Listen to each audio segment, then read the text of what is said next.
In the fall of 2024, an older adult in Mesa County, Colorado, died from an infection traced back to a McDonald's Quarter Pounder. By the time the Centers for Disease Control closed the investigation, 104 people across 14 states had been infected. 34 went to the hospital. 4 developed kidney failure.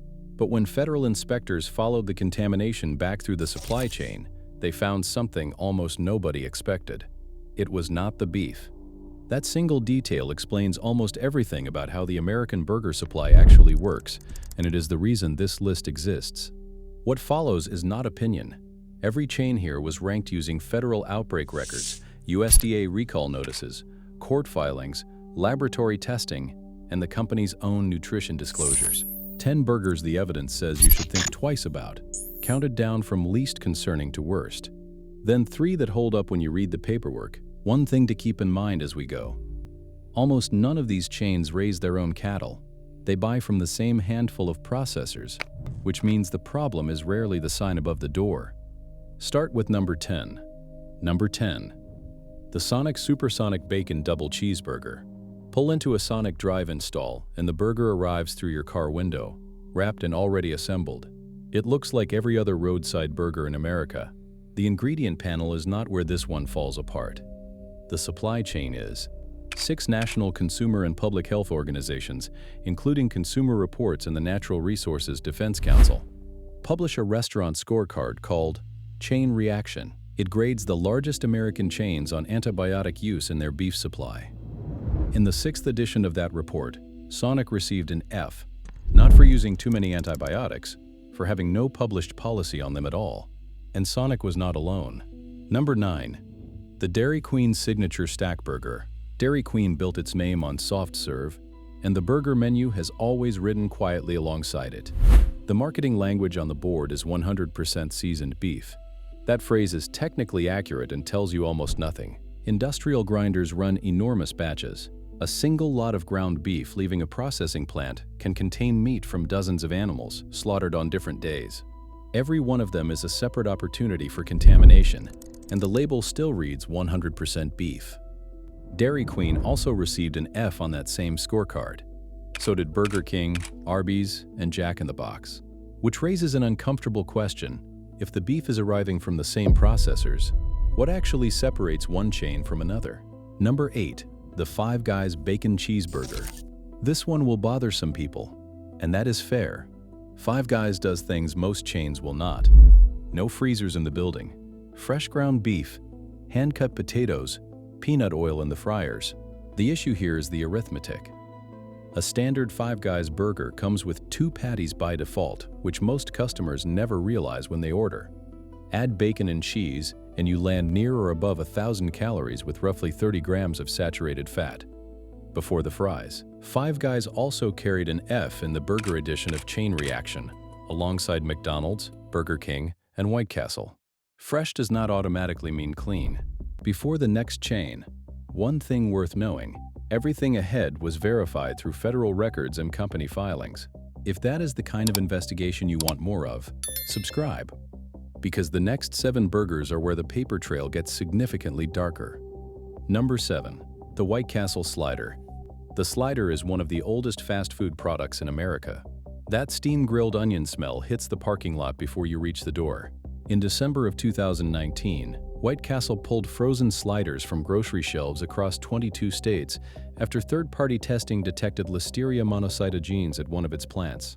Then, in December of 2025, the company recalled another 1,021 cases. Jalapeno cheese sliders had been packed into cartons labeled original, carrying no allergen warning for milk or soy.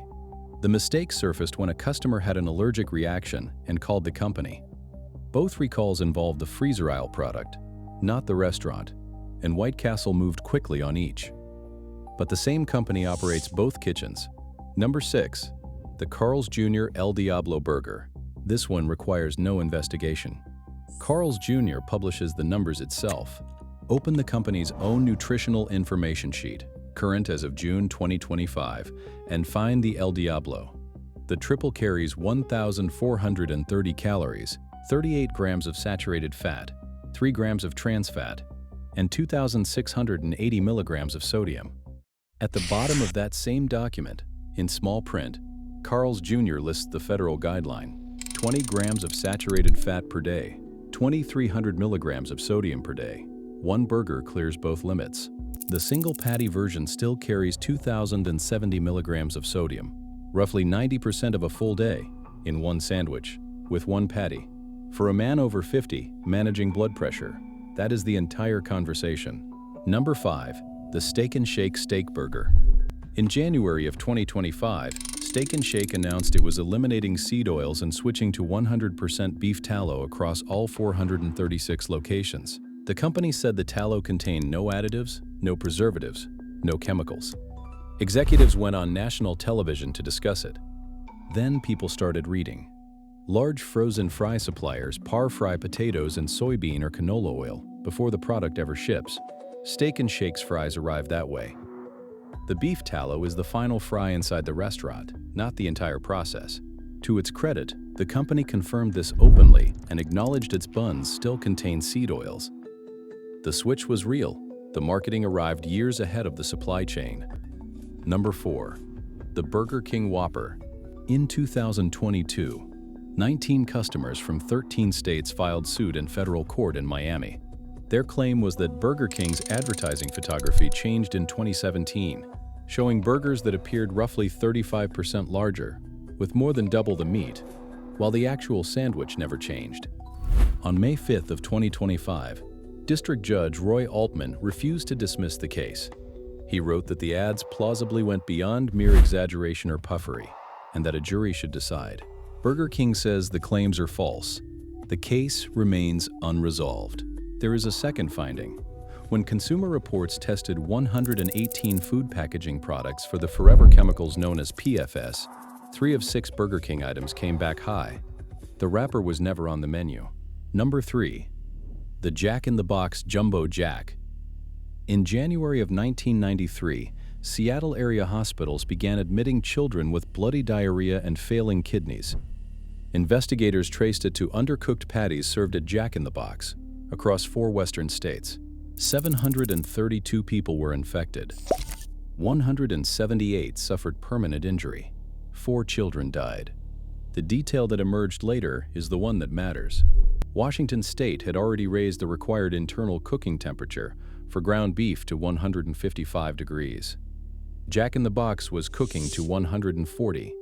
Documents surfaced during litigation showing a shift leader in Arlington, Washington had faxed corporate headquarters in June of 1992, 7 months before the outbreak, asking for longer cook times.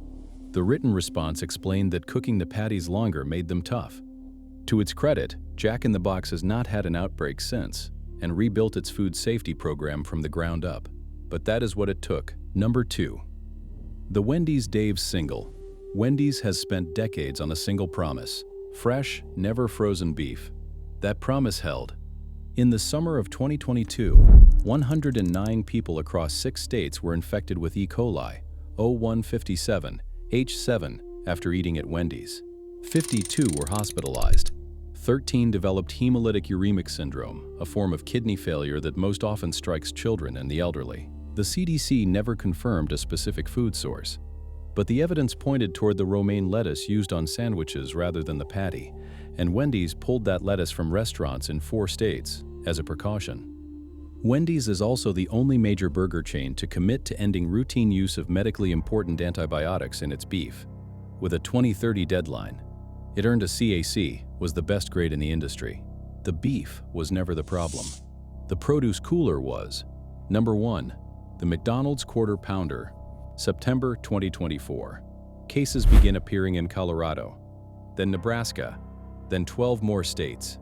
104 people infected with E. coli, O157H7, 34 hospitalized, 4 developed kidney failure, 1 death. Of the 75 patients who could remember exactly what they ordered, 63 had eaten a menu item containing fresh slivered onions. The USDA's Food Safety and Inspection Service ran a full traceback on the beef patties and cleared them.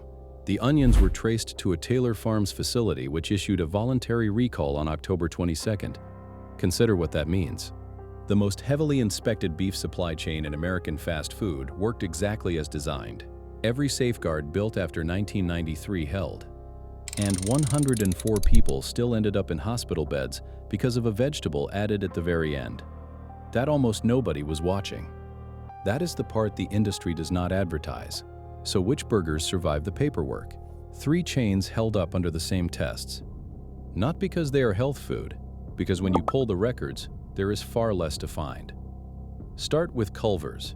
The butter burger is pressed onto a flat-top grill and cooked to order, from fresh, never-frozen American beef delivered multiple times a week. Most of it comes from Midwest family farms the company has worked with for decades. Search the Federal Recall and Outbreak databases for Culver's burgers, and the results are remarkably thin. That buttered bun is doing your arteries no favors. But there is no multi-state outbreak file, no listeria recall, and no federal judge ruling on whether the photograph matches the sandwich. Sometimes the safest thing about a company is the size of its paper trail. Second, Shake Shack. This is the only major American burger chain that can point to an A grade. Shake Shack earned it on the Chain Reaction Scorecard for sourcing beef raised without antibiotics, and repeats that commitment in its filings with the Securities and Exchange Commission, where lying carries federal consequences. 100% Angus from whole muscle cuts. No hormones, no antibiotics, ground fresh and never frozen, on non-GMO potato buns. You will pay for it, and the portion is smaller than you expect. But this is the one chain where the marketing claim and the regulatory filings say the same thing. And first, In-N-Out. There are no freezers in an In-N-Out kitchen. No microwaves, no heat lamps. The chain refuses to open a location more than a few hundred miles from its own patty facilities, because the beef is never frozen, not even in transit. Whole chuck arrives at distribution centers in California and Texas, where employees remove the bones and grind the meat themselves. Potatoes are cut inside the store.